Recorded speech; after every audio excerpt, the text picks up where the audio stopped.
South African banks continue to dominate the rankings in Africa in the Bankers' Top 1000 World Banks for 2020. The big story in the continent continues to be what's going on at the other end of the continent, within Egypt and to a certain extent Morocco, as lenders there take advantage of the very impressive growth rates that are happening in those markets.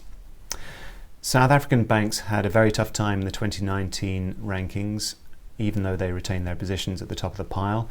They all saw a decrease in their Tier 1 capital positions. In the 2020 rankings, however, they've all seen an improvement, despite the perilous state of the South African economy. Standard Bank Group is once again top of the pile for the continent and for the country. Its Tier 1 capital increased to $10.5 billion in 2019, even as its position in the overall top 1,000 rankings fell to 152nd place from 149th last year. Second place, Nedbank, fared a little better. They climbed 4 places in the overall rankings to 169th position. Meanwhile, Absa Bank and Nedbank both improved 8 places in the top 1,000 ranking, coming in at 190th and 232nd respectively. Egyptian lenders have once again been the big African growth stars in the 2020 rankings, as economic growth in the North African market hit a 10-year high in 2019.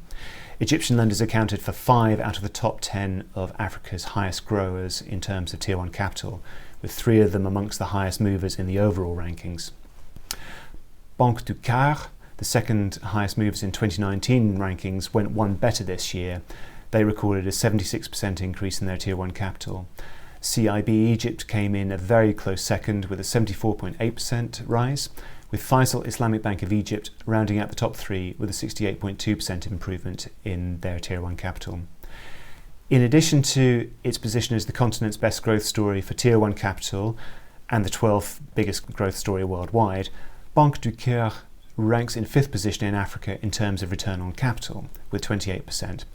Banco Angolano de Investimentos of Angola tops the list with 40.2%, followed by Nigeria's Guarantee Bank with 36.54%, and last year's number 1, Banco de Fomento Angola, had 35.04%. In 4th place comes Investec South Africa, with its ROC being boosted by the divestment of its asset management business, which occurred in March 2020. Egypt continues to dominate in terms of sheer growth on the continent, but also noteworthy has been this growth story that's been seen in Morocco and to a certain extent in Tunisia. Banque Nationale Agricole of Tunisia and Morocco's Crédit Agricole du Maroc were also among the continent's top growth stories, with Tier 1 capital increases of 34.2% and 18.3% respectively. Crédit Immobilier et Hôtelier of Morocco, meanwhile, was Africa's sole new entrant in the top 1,000, coming in at number 990.